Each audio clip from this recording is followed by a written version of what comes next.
RTDMS.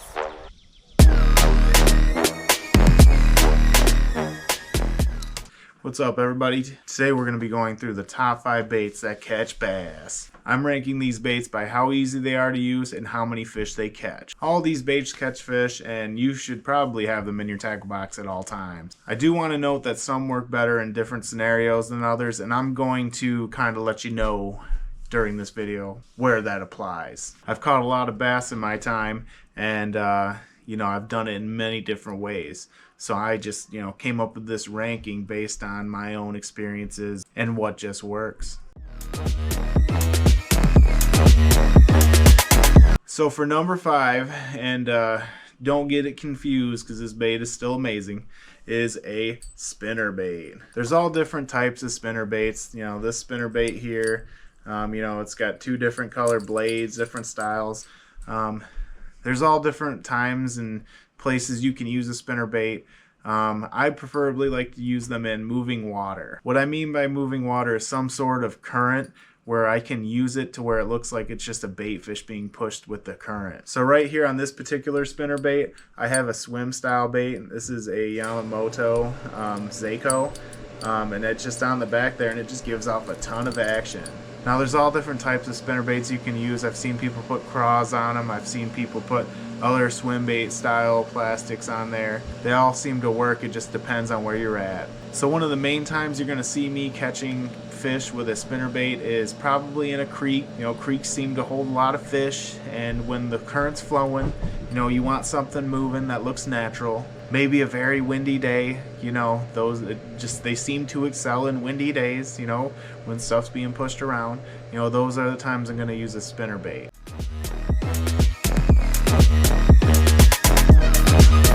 So for my number 4 that also catches a lot of fish, I have a frog.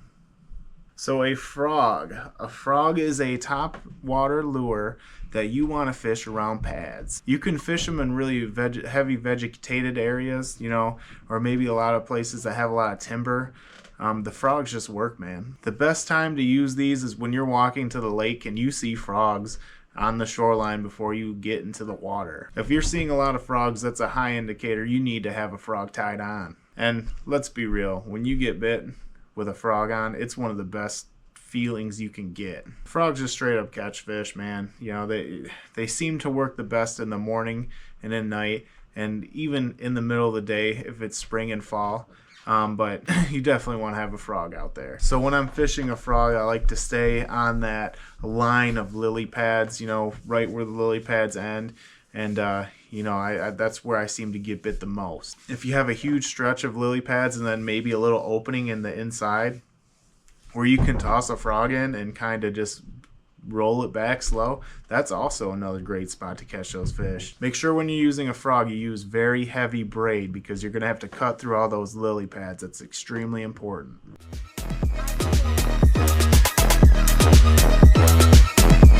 So for my number 3 lure, I have a lure here that has a special plate in my heart. And that special plate in my heart is taken by a square bill.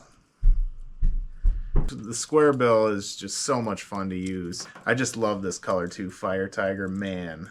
It's just so beautiful.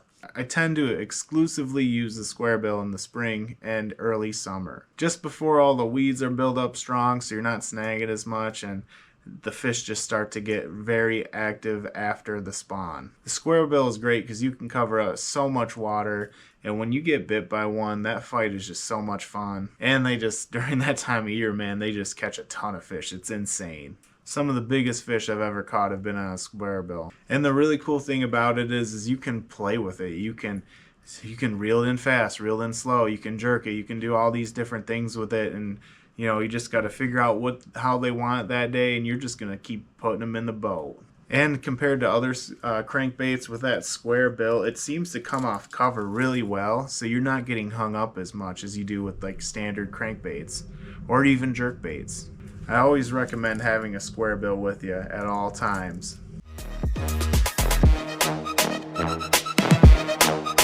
So for number 2, which could really be number 1, but it is number 2, I have a craw style bait.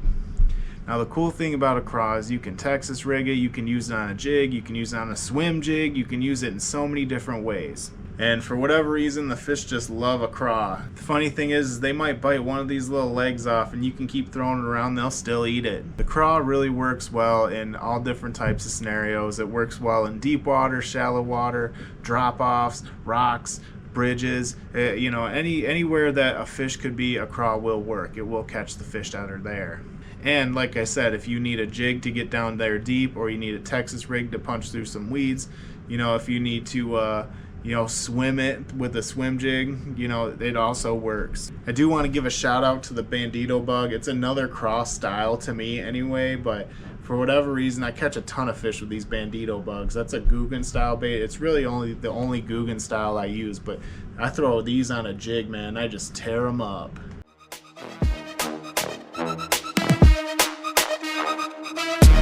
So for my number one, the greatest of all time, the GOAT, the bait that got me into fishing, the bait that is the best baits of all baits, and that is the Senko. The Senko is probably the stupidest looking lure that you could ever use to catch a fish, but if you ask anyone that you know that have ever fished with one, they know that they just straight up catch them. There's many different ways you can fish a Senko. You can wacky rig it, you can Texas rig it, you can, you know, weightless Texas rig it, you know, I mean, it just works in all conditions. It's the only bait that does all the work for you. You hardly have to put any effort into it and you're going to catch fish. You're going to catch big fish, small fish, you're going to catch every bass that's in the lake with that Senko. And if you ever have anyone tell you that you don't have any skill for using a Senko, they're just jealous. Sometimes you have those days where you don't want to work very hard, you just want to catch some fish, and those are the days you use that Senko. So these were my top 5. They all work very well. I hope that, you know, you learned something. Highly recommend you have these in your bag at all times. If you ever have any questions, leave me a comment down in there. You know, if you like this content, subscribe to me, please. And I will see you next time. Thank you so much. Later.